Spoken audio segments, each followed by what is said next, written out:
In Idaho, it's called simply Craig Wyden. Elsewhere, it's called the County Payments Act. Its formal title is the Secure Rural School and Community Self-Determination Act of 2000. Most Americans have undoubtedly never heard of it, yet the act is a key element in the life and survival of American counties where national forests are located.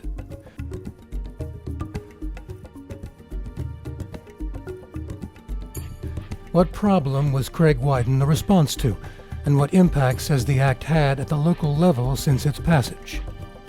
Shoshone County, Idaho, is one place we may look for answers. The American West has been under siege by a new breed of catastrophic wildfires for a decade or more. In 2002, for example, the Hayman Fire in Colorado and the Rodeo Chediski in Arizona were the worst ever recorded in those states. And the Biscuit Fire in Oregon was the most severe since the early 1800s. And there have been many, many more. Unusually big fires or fire seasons have occurred in the U.S. in 9 of the 14 years between 1987 and 2004. Fire historian Stephen Pine has written, "The succession of great fires over a handful of years appeared as a crash in nature's economy as profound as those in the stock market." Why this scourge? Part of the reason, ironically, has been our enduring national commitment to conquering wildfire. That commitment has a history. In August 1910, a great system of forest fires ravaged northern Idaho and western Montana.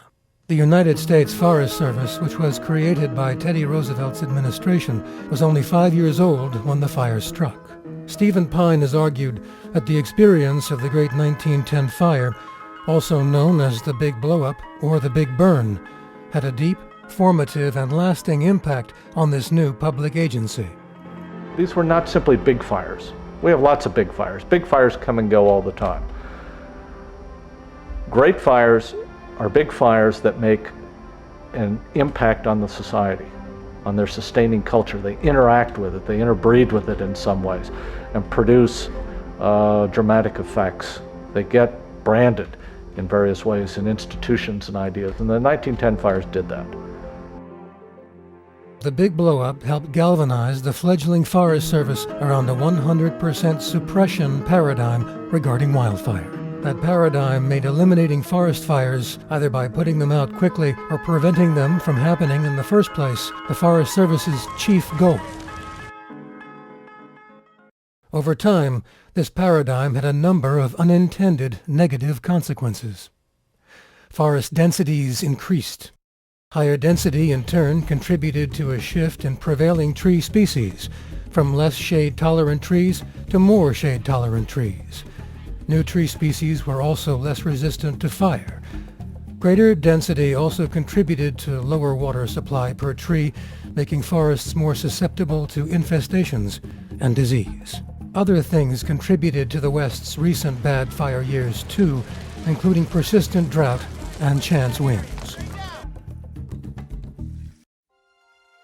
There are 192 million acres of national forests in the United States, the great majority in the West. The greatest concentration lies in the northern Rocky Mountains. Shoshone County lies in the heart of this sea of forest. Its 2,640 square miles make the county about twice the size of Rhode Island. The federal government owns 3/4 of the land. 71% of the county's area is national forests. The populated I-90 corridor running from the county's western to eastern borders is flanked by national forests much of the way. Wallace, the county seat, sits in a valley flanked on all sides by forest. Shoshone County's forests experience the frequent rains that refresh the Pacific Northwest. The moisture is a double-edged blessing, however. Annual rainfall heightens growth, but also exposes the region to greater risk of catastrophic fire when droughts now and then occur. And they do occur. In 1967, Dry heat and high wind created a massive fire that required calling up the National Guard to aid firefighters. The county's most famous blaze, however, was the Big Blow-Up of 1910. The eastern third of Wallace burned to the ground, leaving a scar seared into the county's memory. The Big Blow-Up also left behind many stories of heroism.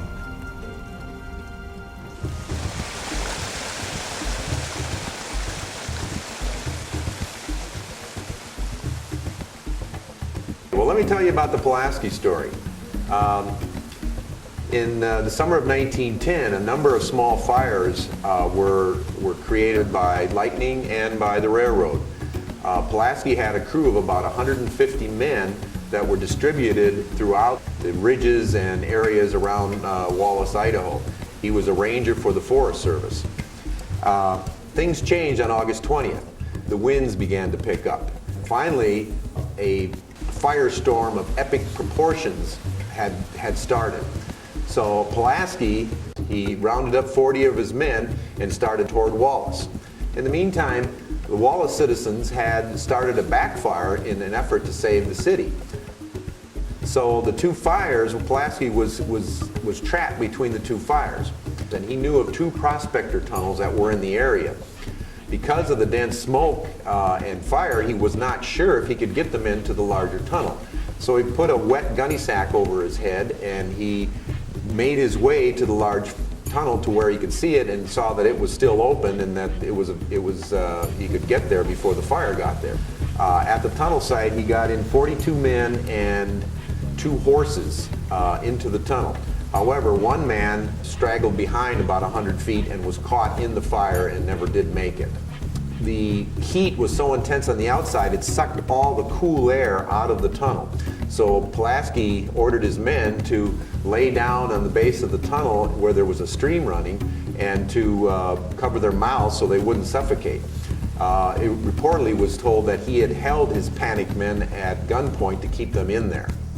Once they were outside the tunnel, they noticed that the fish in the creek had all died. The rocks on the stream sides were so hot they could not sit on them, and they had to crawl back to Wallace. Pulaski suffered burns, damaged eyesight, and respiratory problems for the rest of his life. A few years later, he invented the Pulaski, which is a firefighting tool that is used today.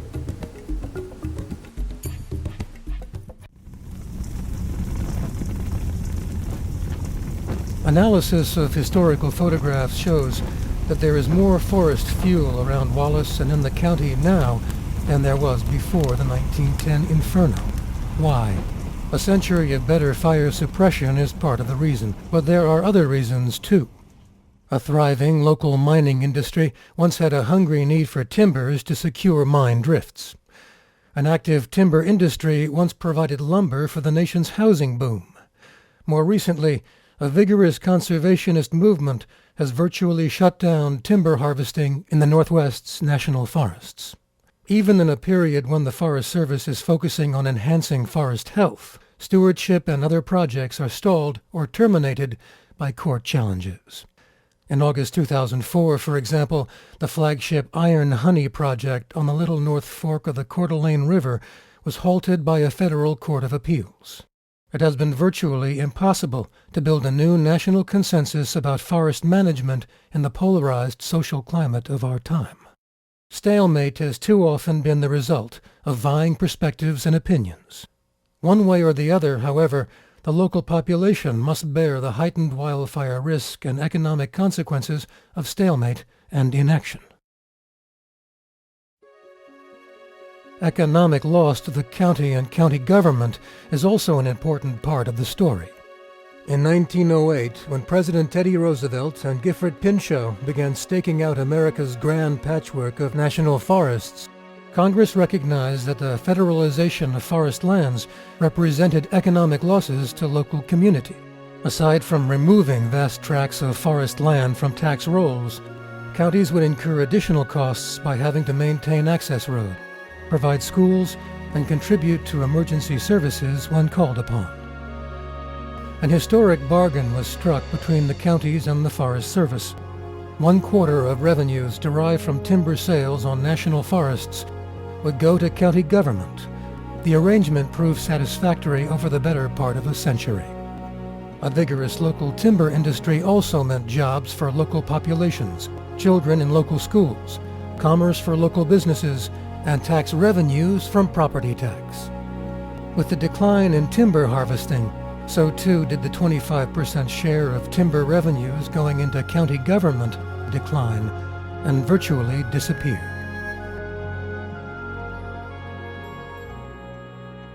The stalemate, the peril posed by massive forest fires, and the prospect of still worse conflagrations to come has prompted a number of important new initiatives in recent years. In 2000, Congress enacted the Rural Schools and Community Self-Determination Act, which is known in Idaho as the Craig-Wyden Act. Meantime, the Western Governors Association, facing up to the gridlock and wildfire across the West, fashioned a national fire plan. In 2003, Congress passed the Healthy Forest Restoration Act. Forest Service Chief Dale Bosworth has moved our national conversation about wildfire and forest management away from old ruts and focused it instead on the broad concept of how forest health may be improved. My belief is if we can't be efficient and effective, if we can't make decisions fairly quickly, there's no incentive for people to be involved and to commit their time to try to come up with an answer and a solution. One of the biggest disincentives for people to work together in a collaborative way to help us figure out which direction we ought to go, one of the biggest disincentives is the fact that we're unable to implement those decisions in a timely manner. All these new efforts to recast the forest issue, however, have not yet consolidated the nation around a new consensus, nor have they given rise to the sort of broad and urgent action that many see as required. The county commissioners have been especially faced with the frustrating gap between, on the one hand, grand plans, and on the other, the paucity of actual, on-the-ground accomplishments. We've had very little conflict about the worthiness of projects, more how much money can we devote to that project. We're helping out with the Placer project. This funding was better received in an environment that took care of forest health with some timber harvest and actually created real jobs on the ground in the economy. Despite the shadow of gridlock, Shoshone County has important forest and wildfire work to accomplish, and it has made the best use it can of resources state and federal government have of late put at its disposal. In 2002, a comprehensive wildland-urban interface, or WUI, fire mitigation plan was completed. Roughly 1/5 of the high-risk areas identified in the mitigation plan have been addressed so far. Defensible space around structures and an apron of cleared area is created. Primarily, the plan is focused on looking at the home ignition zone, and this is an area that is from 0 to 150 feet around homes. Within this area, what is desired to be created is defensible green space. What the defensible green space does is provide a safe environment for firefighters to help protect this structure in the event of a fire. They primarily want to see 30 feet of clean and green around homes, free of debris, shrubbery, evergreen shrubbery. Beyond that space, they would like to see proper spacing of large trees with the branches pruned up within that area. The tree species that we're most concerned about in the home ignition zone are the conifer trees. The deciduous trees that lose their leaves in the wintertime, such as your aspens and your alders and maples, are not as much of a concern because they have a high content of water, as where the conifer trees has a lot of pitch and resin, which are very flammable. In many instances in wildland fires is trees that are within 30 to 40 feet of an actual fire will literally explode due to the enormous heat generated from the fire. WUI activities have provided the most direct and visible enterprise in the county. Under Title I of the Act, Craig-Wyden continued the flow of traditional national forest funding to schools, roads, and emergency services. Shoshone County is the second largest recipient of Craig-Wyden funds in Idaho. Of those funds, we maintain approximately 400 miles of county roads. The difference in the Craig Wyden funds has enabled us to do a 2-inch overlay on approximately 24 miles of roads. We were able to chip coat almost 50 miles of roads. Without the funds, we were doing snow plowing and filling potholes. The salary comes from Craig Wyden, and if we lost that, then there would be a good possibility that we would have to cut down our manpower because we wouldn't have the money to pay everybody. In a month's time, we can lay down anywhere between 3,000 to 5,000 ton of asphalt too. All that money goes to help maintain our roads, and I believe that Shoshone County are in pretty good shape, and that's because we have the money to maintain our roads. Well, we have an anticipation that the Craig Wyden money would continue. You know, a lot of other payment in lieu of taxes fund programs have been around for eons, and so one would assume that it's going to be there. Because once you lose a school, you lose the community. And Craig Wyden monies have helped us purchase a lot of things for our new school as well as for our existing facilities. A lot of it is in technology. We resurface the track. We do our upgrades on maintenance with Craig Wyden bill money. Lots of things. So we can't go without. Heating system upgrades. Some of it goes to busing, sidewalk, it's desks and classroom furnishings, even consumables, texts, services, custodial supply, you name it. This is where it goes. And we've been receiving forest funds for several years here. It's survive a lot without it would be real difficult, it's not impossible.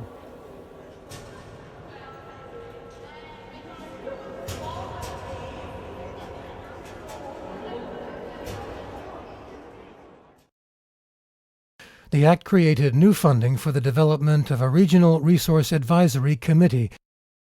The law requires the establishment of a Resource Advisory Committee, or we've shortened it to a RAC, to represent the public's interest in making recommendations to the Forest Service on expenditures of Forest Service dollars.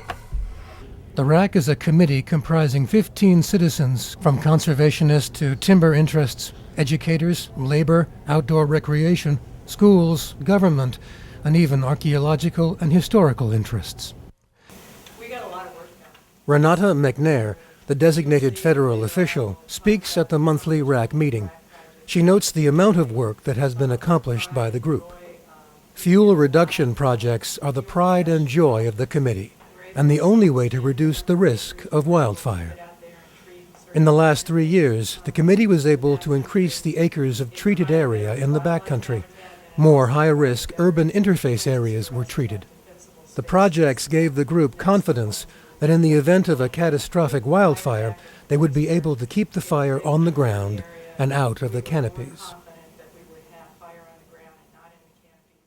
The committee is intended to be, and in North Idaho has worked out to be, a microcosm of the wider community. Private projects may be funded provided that they can demonstrate a beneficial effect for public lands. The RAC oversees these projects. It provides an ongoing forum for discussions by RAC members and participation by the wider community. Its voting rules make it necessary for approved projects to have broad support. However, universal consensus is not required. The RAC seeks to achieve a new ability to accomplish work by bringing the community back together for face-to-face negotiations. The RAC process promises a fair share of wins for every membership group or perspective. The RAC also provides for strengthening connections between the Forest Service, Bureau of Land Management, other public agencies, and the local community. Shoshone County participates in the Idaho Panhandle Resource Advisory Committee, one of 5 RACs in Idaho. In 2 years, the Idaho Panhandle RAC has initiated and provided resources for a variety of projects. The one that hits our county that's really helped Shoshone County was the $180,000 to $200,000 for the Pulaski project, because that was an all-encompassing project. It didn't include just recreation, and it didn't include just roads or habitat or water resources. It encompasses the entire ecosystem. We have not had any timber revenues off our forest in years. We really relied heavily upon natural resource for our monies for our county, and I think it's really important that the public get involved. There are, to be sure, potential weaknesses in the RAC concept. For example, in attempting to maintain consensus, RACs may shy away from needed but controversial projects. Yet Craig Wyden provides the best game in town for building a new sense of community, the shared ability to act, an appreciation of common fate around forest and wildfire issues. Shoshone County and the other North Idaho counties making up the Idaho Panhandle RAC have welcomed, embraced, and made good use of this federally sponsored program.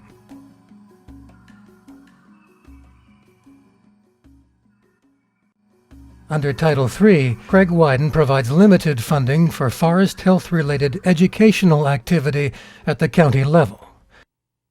Shoshone County has made vigorous use of this funding as well.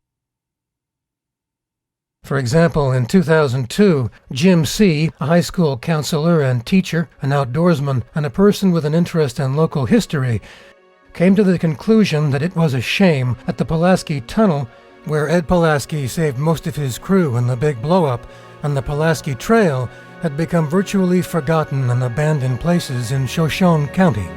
There was little or no maintenance done to the trail or the tunnel. The trail became overgrown, there were brushy, wind-blown trees over it, and the tunnel itself was overgrown, and the opening had begun to collapse. So I thought something needed to be done to save this tunnel. We established a nonprofit group, we established a governing board, we held meetings, and eventually we got the Pulaski project online. Our goals are to save the trail, save the tunnel, educate the public about forest fire and forest management, and to provide a recreational opportunity in the form of an interpretive trail called the Pulaski Tunnel Trail. He suggested that the educational value of Pulaski's heroic story and the great significance of the 1910 fire merited recapturing these sites for public use as educational, recreational, and historical resources. Jim C.'s idea soon expanded to include other elements, including a prospective interpretive center for the trail and an educational web page. The Pulaski Project was born. In light of its relevant educational potential, the Pulaski Project received modest support from the county's Craig Wyden Title III funds. That support, in turn, launched a number of new enterprises aimed at increasing public awareness. Following historian Stephen Pine's work, the working assumption of the Pulaski Project became, if the story of Ed Pulaski's heroism in the great 1910 fire helped consolidate the 100% suppression paradigm, then maybe the same story and history could be used to help emancipate us from that same paradigm. The project's plan to restore and develop the Pulaski Tunnel and Trail has proved to be popular not only in Shoshone County, but in nearby Spokane, Washington, and elsewhere in the Northwest. Senator Larry Craig and Idaho's other congressional representatives provided funding from Congress for the project, to be carried out by a partnership between the Forest Service and the Pulaski Project. Interest in the project has occasioned numerous newspaper articles on Pulaski, the historical significance of his story, and the new policy considerations that the Pulaski Project seeks to bring to a wider public audience. The webpage, newspaper stories, talks to community groups, invited lectures, and other project endeavors have all aimed at making use of the Pulaski story to raise consciousness and re-engage a wider public in the important forest management and wildfire issues facing the West. Is forest management and wildfire, then, a happy story with a happy ending in Shoshone County? No, not by a long shot. There is still a very long way to go. In the early 1900s, President Theodore Roosevelt established the national forests. There was a realization that if you took 70 or 80 or sometimes even 90% of the land mass in the county, that was going to create an economic burden for that county to provide services. The counties and the schools agreed to provide services to those national lands and to the people that wanted to use those national lands. And the federal government agreed to pay for those services with the receipts from timber sales. Those timber receipts no longer fund those services. The schools and the counties have no choice but to provide those services and to keep our end of the bargain. The Craig Wyden safety net legislation is the way that the federal government can today keep its end of the bargain.